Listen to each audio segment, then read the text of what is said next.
it'll be interesting to see how it pans out with a new coach that is coaching up new faces on this line. I think that, you and I were talking right before we got on here. This is a very, very important position for Michigan, no doubt.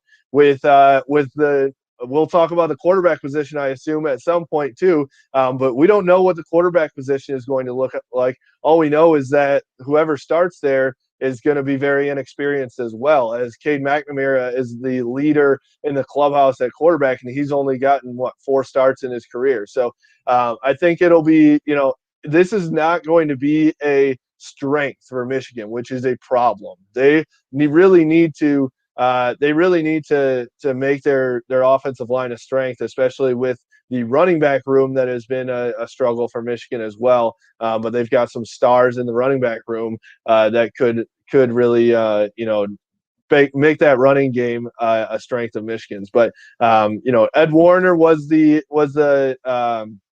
offensive line coach in the past.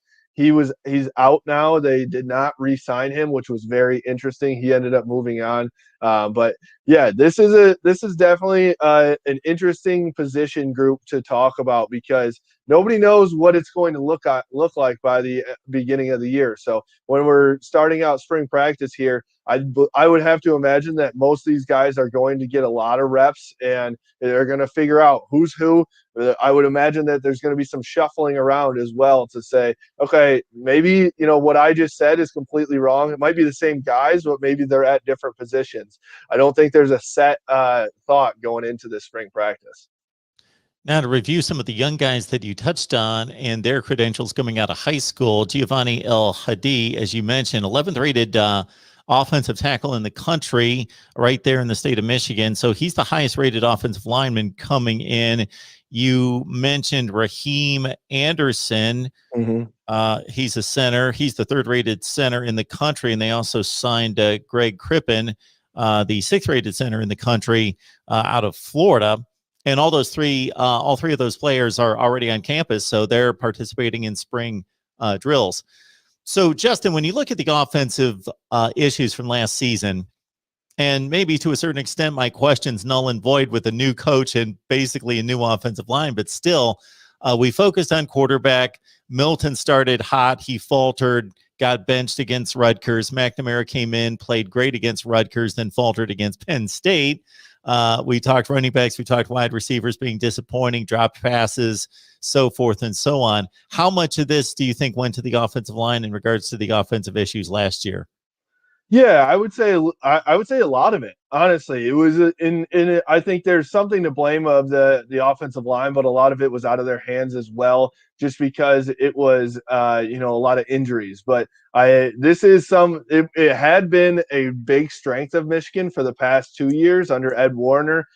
Ed Warner was somebody I thought that Michigan was going to sign a pretty big contract with, or even promote to an offensive coordinator position or co-offensive coordinator position.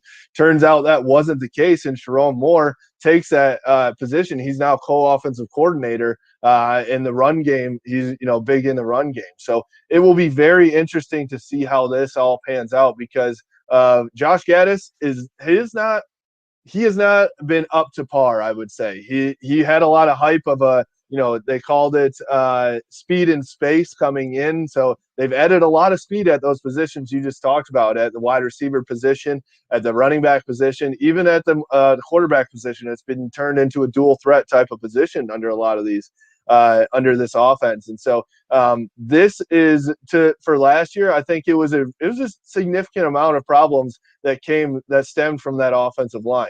Now this year, I just don't see it being a step forward for Michigan. I almost see it being about the same as last year, where it's not like last year they had a bunch of guys that were young, inexperienced, and now those guys have gotten experience and they will take that step forward. It was guys that were already experienced, but maybe obviously some injuries. Jalen Mayfield was in and out. They shuffled people around. So it was a problem position last year, and now you add these new faces to the mix and a new coordinator. I'm really hesitant to think that this is going to be a step forward for this offensive line in 2021.